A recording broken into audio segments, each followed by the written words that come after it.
Bugungi darsimizda Cambridge 10 kitobimizning test 3 passage 2 analizini ko'rib chiqamiz. Birinchi navbatda bizdan qanaqa mavzuda reading passage qilishimiz kutilayotganligini ko'rish uchun savolni titlni o'qib chiqamiz va bu qismni o'z ko'rganchik. Autumn leaves demak bu qismda kuz barglari va demak bu qism biologiyaga doir bo'lsa kerak. Undan keyin esa savol turlarini ko'rgan holda bizdan qanaqa strategiyani ishlatish kutilayotganligi va qanaqa strategiyani ishlatsak bizda ishimiz unumliroq bo'lishini tushunib olishimiz kerak va bu qismni o'z ko'rganchik.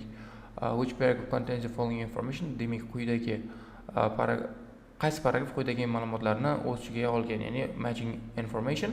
Undan keyin esa why believe the light screen hypothesis. Demak, light screen keywordimiz bo'ladi. Summary completion yoki feeling summary completion yoki feeling gap qismi bo'ladi. One word only, faqatgina bitta so'z ishlatishimiz kerak. Undan keyin esa true false not keyin savollari berilgan va undan keyin oxirgi qismda esa bitta multiple choice savollari bor bizda.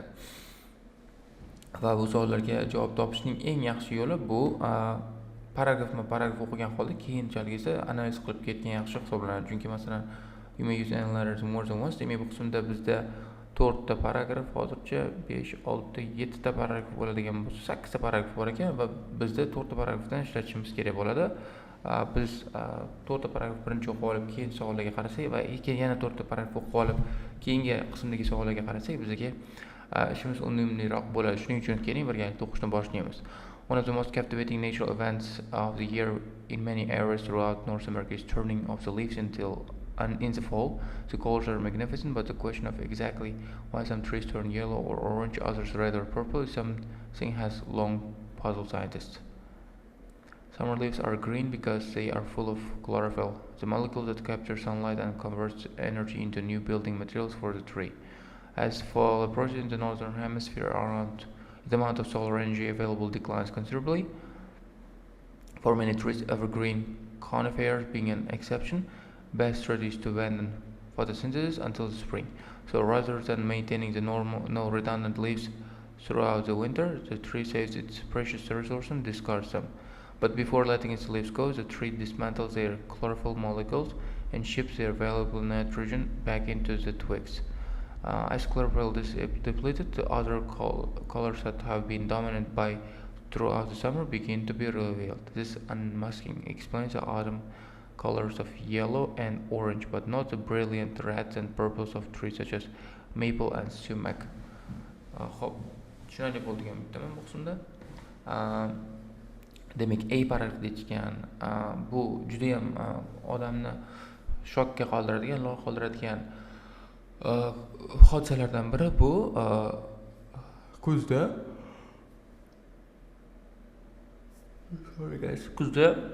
o'sha ranglarni o'zgarishi, daraxt barglari ranglari o'zgarishi bu olimlarni anchadan beri tajribaga solib kelgan. Va bu yerda esa bu rang o'zgarishi holati tushuntirib berilgan fan jihatda. Masalan, xlorofil bo'lganligi sababli yashil turar ekan, xlorofil fotosintezga kerak bo'lar ekan.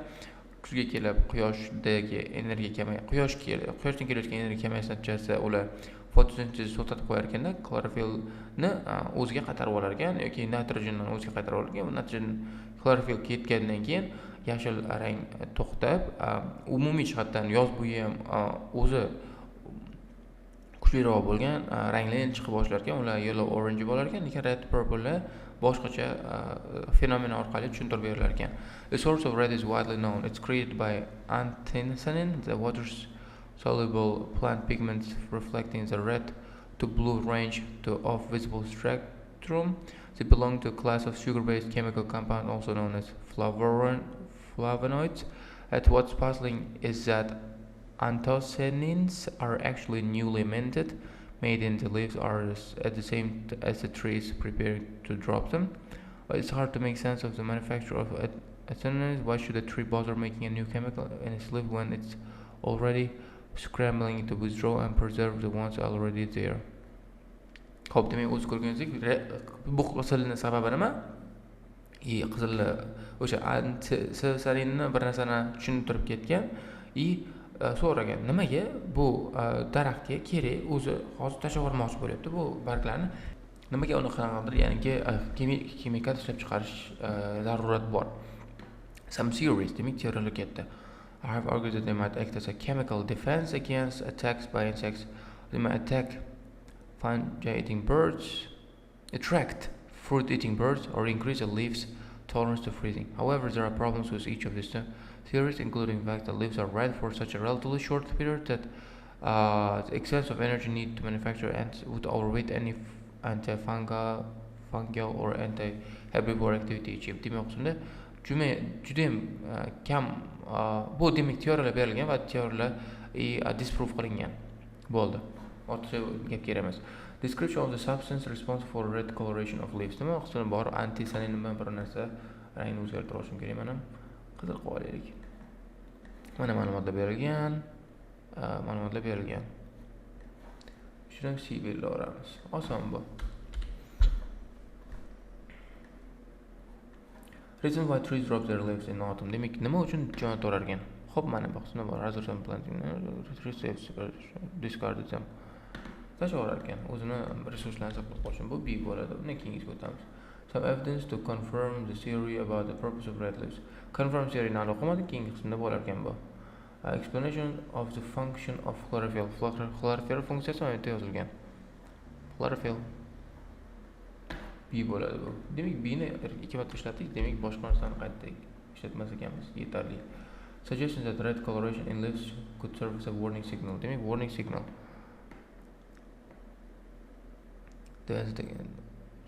Insect fungi. Warning signal. Hali o'qimadik, lekin D bo'lishi mumkin, ehtimoli bor. Bo'lishi mumkin. Why not? D bo'lishi mumkin agar o'zgartiramiz, agar bu bo'lmaydigan bo'lsa. Doesn't matter. Ko'ramiz. Most vividly colored red leaves are found on the side of the tree facing the demak hali o'qimadik. Ice cream hypothesis ko'rmadik hali. O'sha uchun bilmaymiz. Likely that the red pigments help to protect leaf from freezing temperatures. It's likely. Veriyatno mana ana bor. Unaqa hipoteza bor. Leaf tolerance to freezing. Demak, uni freezingga, ya'ni muzlashga bo'lgan toleransini ko'tarib beradi. To'g'ri, bo'lishi ehtimoli bor. Keyingiga o'tamiz. Light screen hipotezasini o'qimadik. Demak, bu haqida javob hali yo'q. O'qib olamiz, keyin javoblarni topishga harakat qilamiz. Keling birgalikda o'qishga harakat qilamiz bu qismni ham. It has also been proposed that trees may provide vivid red colors to convince herbivore insects that they are healthy, robust, would be easy to able to mount chemical defense against. Demak bu qismda mana warning signal. Demak warning signal ida bor ekan. Signal qilyapti, to'xta, sen menga ana qo'tirma, attack qo'tirma. Men kuchliman, defense qila olaman o'zimni. If insects paid attention to such advertisements, they might be prompted to lay their eggs on a duller, presumably less resistant host. The flaw in the theory lies in the lack of proof to support it. No one has yet ascertained whether more robust trees support the brightest leaves, or whether insects make choice according to color intensity. Perhaps the insect defense mechanism theory. Perhaps the most plausible suggestion, king suggestion, as to why leaves would go to the trouble of making this when they are busy packing up for the winter is theory known as the light screen hypothesis. Boshland light screen hypothesis. It sounds paradoxical because the idea behind this hypothesis is that the red pigment is made in autumn leaves to protect light absorbing chemical from too much light. Why does chlorophyll need protection when its natural word is supreme light absorber? Why protect chlorophyll at the time when the tree is breaking it down to salvage as much as it's possible? Counterintuitive hipotezani savollarni beryapti, javoblarni berib ketadi. Chlorophyll. Wow, explanation of the function of chlorophyll. Bo'lishi mumkinmi o'qishda ham? Demak, bu ham xato bo'lishi mumkin. Ehtimol bilan, katta ehtimol bilan. Demak, rangni o'zgartirib oldik, chunki hamma joy qizarib ketdi. There's chance that it will be wrong.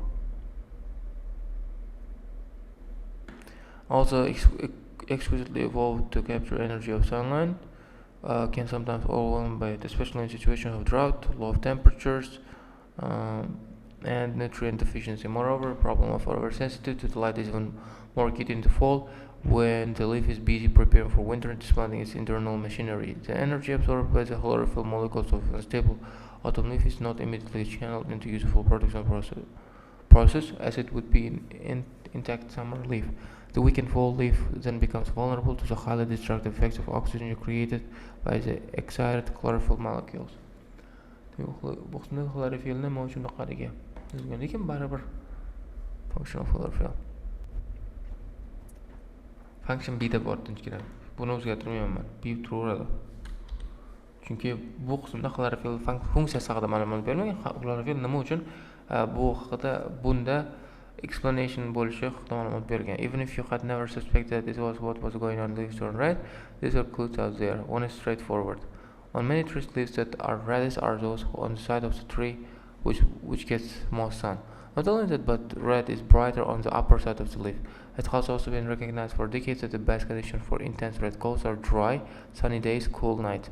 Conditions that nicely match those that make leaves susceptible to excess light. And finally, trees such as maples usually get much redder the more north you travel in the northern hemisphere. It's colder there, they are more stressed, their chlorophyll is more sensitive, needs more sunblock.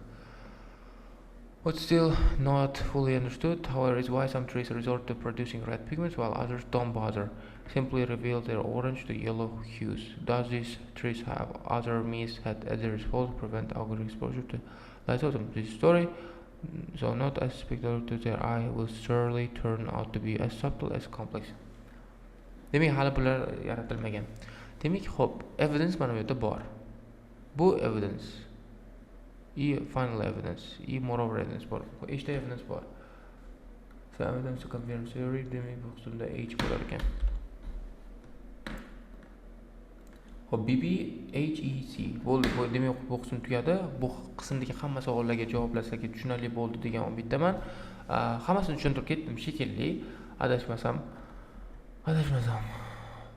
Tushunmagan bo'lsanglar qaranglar. Tushunmagan bo'lsanglar qisqasi underline qilingan so'zlarni yodlab olinglar.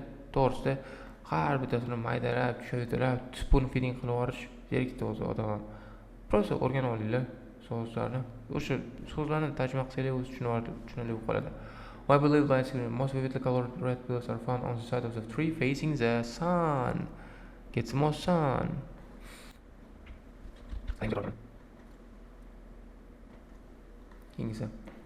The surfaces of leaves contain a lot more red pigment. The upper surfaces. Upper. No, shu qismda. Quyosh tushadigan qism. Keyingi qismda red leaves are most abundant when daytime weather conditions are and sunny. Hot, right, dry and sunny. Dry and sunny, cool, dry, sunny.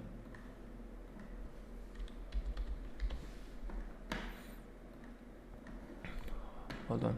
Buni qilyapmiz. Intensity of red color leaves increase as you go further north.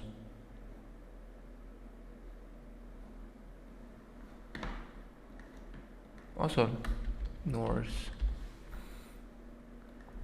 Shu bilan bugungi bu qism o'zini qilishiga true false aniqligini topamiz. Light screen pods would initially seem to contradict what's known about chlorophyll. Yeah. Tushunarli-da, unaqa initially to'xta, u o'zi ana kerak ularga. Nima edi? O'zi unga son kerak. Nima uchun o'zini sondan praktika qilyapti degan initially boshlanishiga shunaqa tushunarli bo'ladi, shunaqa g'alati gap bo'ladi, contradiction bo'ladi. Leaves which turn colors other than red are more likely to be damaged by sunlight. No, bu false. This trace other means that to prevent outdoor exposure. False qolaman bilmayman. Not given shadmadi menimcha. Qisqasi shu gap. Balki men birinchisi xatodir, chunki red pigments have to protect leaf. Bilmayman, qisqasi birortasi xatodir, bilmayman. True false oldim. Bunga sabab mana qismda bor yozilgan Does these trees have other means at their disposal to prevent exposure? Bormi? Hali bilmaymiz buni. Not given.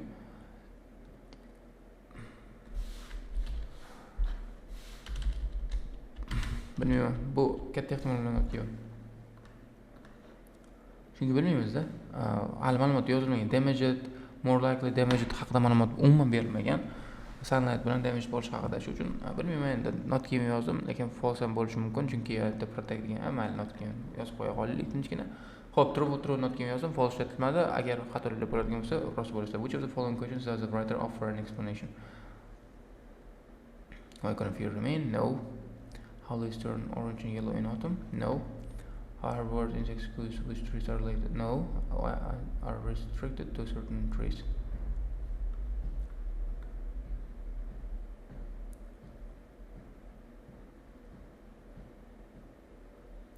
Biga o'xshabdi, chunki men green haqida umuman ma'lumot ko'rmadik. Buni umuman ma'lumot ko'rmadik. Restricted certain ko'rmadik. Shuni qisqasi bini olamiz. Chunki green haqida umuman ma'lumot yo'q, restricted haqida umuman ma'lumot yo'q, boshqalar haqida ma'lumot yo'qligi sababli shuni oldik. Shu bilan bugungi darsimiz qachga yetadi? Kamerada agar muammo bo'ladigan bo'lsa qoldirishinglar mumkin. Sizlarni keyingi darsda ko'rishguncha xayr.